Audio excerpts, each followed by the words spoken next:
எவ்வளோ அழகாக வெறும் கோதுமை மாவு தான். இதில் ரவையோ மைதா மாவோ எதுவுமே ஆட் பண்ணலை, வெறும் கோதுமை மாவு தாங்க. இன்னும் கேட்டால் இது பொங்கலுக்கு கவர்மெண்ட்டில் கொடுத்த கோதுமை மாவு தாங்க. இந்த மாவு ஜலிக்கும் போது கூட ஒரு வேஸ்டேஜும் வரல, நல்லா க்ளீனாக இருந்துச்சு மாவு. பாருங்க எவ்வளோ அழகாக பஃப்னு நம்மளுக்கு பூரி எழும்பி வந்திருக்கு பாருங்க. நாங்கள் செஞ்ச எல்லா பூரியுமே இதே போல் பஃப்னு வந்ததுங்க. இதே போல் எல்லா பூரியும் செஞ்சு முடிச்சாச்சு. இப்போ நமக்கு பூரியும் பாஜியும் ரெடியாக இருக்கு. இப்போ நம்ம டேஸ்ட் பண்ணி பார்க்கலாம். பாருங்க பூரி எவ்வளோ அழகாக இருக்கு குண்டு குண்டுன்னு. இது மேலே பாஜியை ஊற்றி நம்ம சாப்பிட போகிறோம்.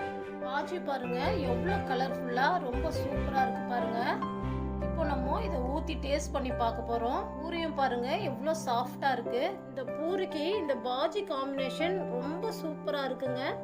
நீங்களும் செஞ்சு பார்த்துட்டு எப்படி இருக்குதுன்னு சொல்லுங்க. ரொம்ப ரொம்ப ஈஸியும் கூட.